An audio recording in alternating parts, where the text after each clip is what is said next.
Donc, bonjour Philippe Charlez, merci beaucoup d'avoir accepté l'invitation de Boulevard Voltaire aujourd'hui.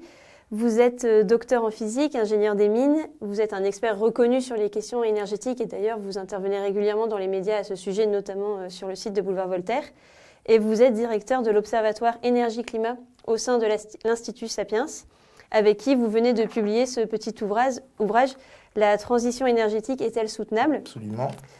En vue des élections européennes. Donc ma première question, elle va être un peu d'actualité. Le Salon de l'agriculture vient de se terminer. Et avec ce Salon de l'agriculture, on a beaucoup parlé de la crise agricole. Et notamment le pacte vert, le Green Deal, a été largement évoqué par les agriculteurs qui le conspuent un peu parce qu'il aurait un carcan normatif quand il va entrer en vigueur vraiment trop important pour eux. Et vous abordez vous aussi ce pacte vert dans votre ouvrage. Est-ce que vous pouvez nous dire, vous dites qu'il est, dans cet ouvrage, vous citez, totalement inéquitable entre les États membres de l'Union européenne. Est-ce que vous pouvez rapidement expliquer pourquoi ce pacte vert, en plus d'être conspué par les agriculteurs, serait inéquitable d'un point de vue énergétique entre les États membres? Alors, il n'est non seulement pas inéquitable entre les différents États, on l'a qualifié à l'Institut Sapiens de pacte des quatries, donc c'est-à-dire irréaliste, injuste, je vais en parler, insoutenable pour les citoyens et finalement, le pire, inutile.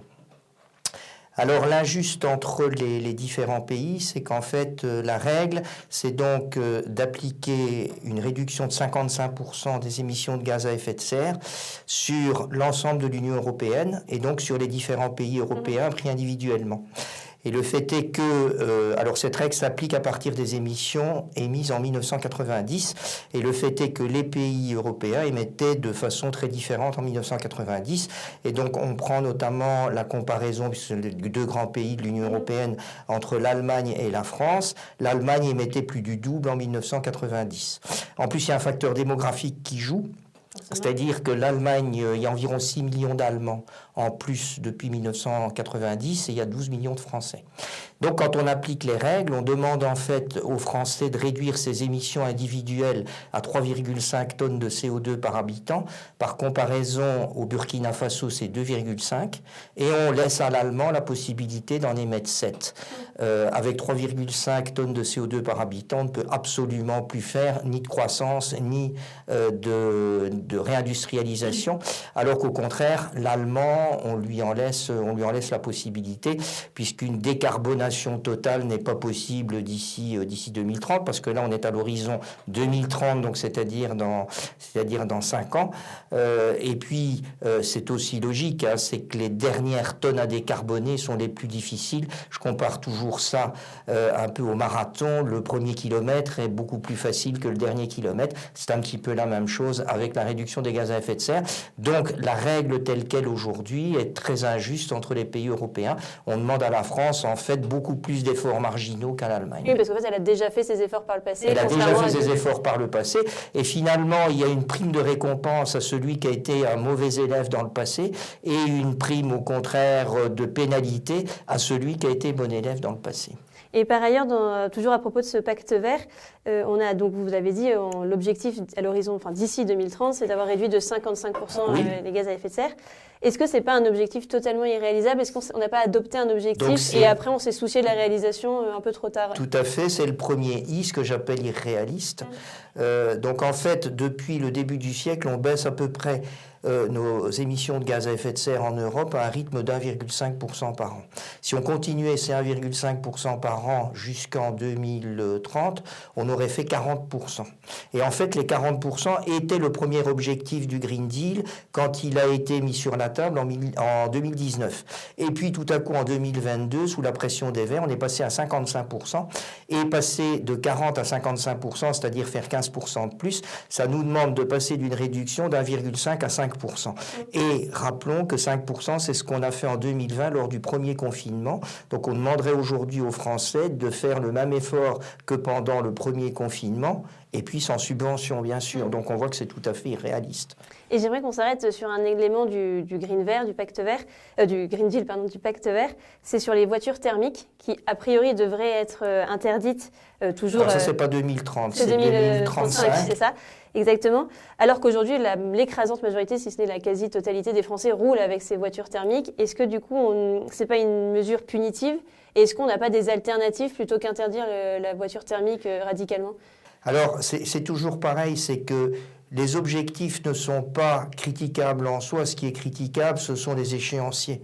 Donc, c'est-à-dire qu'un jour, on arrêtera les voitures thermiques, mais c'est beaucoup trop tôt, je vais dire, en 2035. D'autant que le choix de 2035, et je ne sais pas si vous savez pourquoi on a choisi 2035, tout simplement parce qu'on ne veut plus de voitures thermiques en 2050. La durée de vie d'une voiture thermique, c'est une quinzaine d'années. On retire 15 ans à 2050 et on arrive à 2035.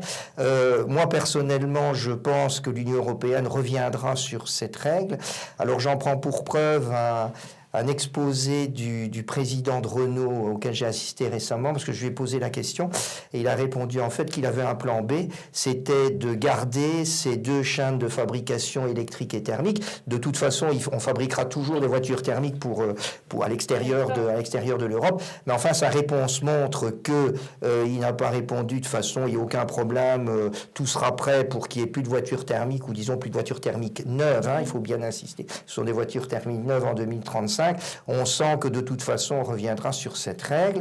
Toutes les règles imposées par le Green Deal, j'appelle toujours ça des agendas inversés, c'est-à-dire que globalement, on se donne un objectif, souvent irréaliste, et on réfléchit après quelles en sont les modalités économiques, techniques et sociétales, et les conséquences que ça peut amener. Et effectivement, on peut dire la même chose d'ailleurs des accords de Paris. On sait aujourd'hui que les 1,5 degrés sont complètement obsolètes et ne seront jamais atteint, et pourtant on continue d'enfoncer le clou. C'était un peu pareil à l'époque. On savait que ces 1,5 degrés ne seraient pas atteints, mais on les a quand même mis sur la table en demandant après finalement aux citoyens de faire l'effort pour y arriver. Et puis je dirais même que ça a des effets négatifs, parce que ça décourage tout le monde, et quand on est découragé, on n'avance pas. Oui, c'est pas très logique. Et justement, vous parliez des accords de Paris, mais il y a eu d'autres accords internationaux, et donc la France s'est engagée à décarboner. Et est-ce qu'on peut décarboner notre mode de vie, notre industrie, sans baisser notre niveau de vie, sans se laisser aller à toutes les thèses décroissantes, ou même que beaucoup conspuent, parce qu'en fait, ils n'ont pas envie de perdre leur niveau de vie, ce qui est normal. Alors, toute la question est là, et je dirais que c'est vraiment le positionnement essentiel de l'Institut Sapiens. L'Institut Sapiens, alors je sais que ce n'est pas le cas de tous les lecteurs de Boulevard Voltaire, est climato-convaincus, c'est-à-dire on est à la fois convaincu du réchauffement et de son origine anthropique, mais on considère que les incertitudes sur les températures, sur leurs conséquences météorologiques et sur les conséquences sociétales sont beaucoup trop grandes pour abandonner finalement le développement humain et le système dans lequel on vit. Et donc ce que je dis, c'est que finalement on réfute un peu la notion d'urgence climatique. Ce qu'on dit, c'est qu'il faut décarboner, mais à un rythme raisonnable pour garder, la plupart de nos acquis. Ce qui n'empêche que notre société est tout à fait améliorable et optimisable. Je prendrai, d'ailleurs, ça n'est pas que le français, bien au contraire. Le français consomme 40 MWh d'énergie par an. L'Australien 70, l'Américain 80, l'Abu Dhabi 120, et pour des niveaux de développement, on va dire, qui sont à peu près identiques. Il n'y a pas quand même un gap de développement énorme entre l'Américain et l'Européen. Donc, ce qui veut dire qu'effectivement, il y a des choses qui sont tout à fait optimisables. Il suffit de connaître la climatisation dans les Émirats l'été, où il fait 50 degrés à l'extérieur et 15 à l'intérieur, ou bien de voir les gros 4x4 américains qui continuent de circuler sans limite pour comprendre cette différence. Par contre, il faut, pour rester à un niveau de développement suffisant, au moins 30 MWh par an et par habitant. Si on tombe en dessous, on tombe dans le sous-développement. Et donc, ça veut dire que le français, finalement, avec ses 40 MWh par an, il est finalement déjà très bien optimisé. Et encore une fois, je reviens à ce que je disais sur le Green Deal, c'est que encore réduire demandera des efforts qui deviennent de plus en plus difficiles et lourd pour le citoyen. Donc ce que je vais dire, c'est qu'avant le français, il y en a d'autres qui devraient montrer l'exemple. Est-ce qu'on ne tape pas un peu trop sur les Français qui sont plutôt les bons élèves? Absolument, le français est pratiquement le meilleur élève du monde, sinon un des meilleurs élèves du monde, et on lui en demande toujours plus. Alors soi-disant pour montrer l'exemple, mais montrer l'exemple a des limites. C'est bien de montrer l'exemple, il faut montrer l'exemple, je n'en disconviens pas, mais par contre il faut aussi que les autres montrent l'exemple et suivent, parce que montrer l'exemple sans que les autres ne suivent jamais, ça ne sert à rien, et c'est pénalisant pour soi-même. Oui, c'est sûr. Et j'avais une dernière question, parce que vous publiez votre livre à quelques mois des élections européennes. Oui. Quel est l'enjeu énergétique pour ces élections européennes? Quel est le véritable enjeu sur lequel il faut se pencher? Alors, l'enjeu énergétique, c'est donc d'abord de comprendre que le mix énergétique va un peu s'inverser. Aujourd'hui, le mix énergétique, il est fait de 25% d'électricité et de 75% de ce que j'appellerais au sens large la chaleur, donc c'est-à-dire le thermique en fait. Donc, je mets dans la chaleur les voitures thermiques. On va complètement inverser le système et passer à 2/3 électricité et à 1/3 chaleur dans les années 2050.